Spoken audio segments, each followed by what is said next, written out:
Hello everybody, this is Moses from Zaatar Gardens. This is episode 24 of Gardening Without Edits. Let me show you something really cool here. I decided to film this before I finish it all so you can see what I do. Right here, there's Lulu right there, of course, waiting, looking at the corner for squirrels, of course.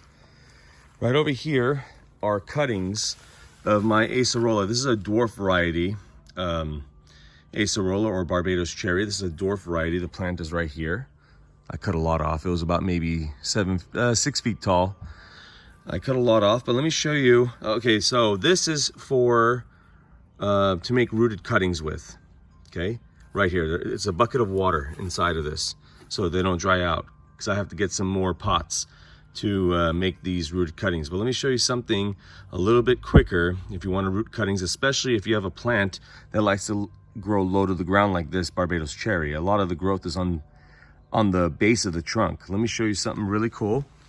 A lot of the branches I dug underground when they were growing. So if they grew out like this, I just dug them underground, put a lot of soil on top of them, and made sure they were tucked away.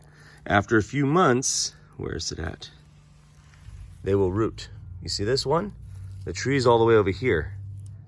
So all the way over here, I dug in a twig, a branch that was connected, and now I have a rooted Barbados Cherry that I could just dig up and plant somewhere else. Quick and easy. Or it has a massive root system that's already acclimated to the soil, instead of these guys that are gonna have to toughen it out and make their own roots. So this is probably the best way to propagate Barbados Cherry if you have one. Or many other plants, but there's not a lot of plants that give fruit that are low to the ground like this.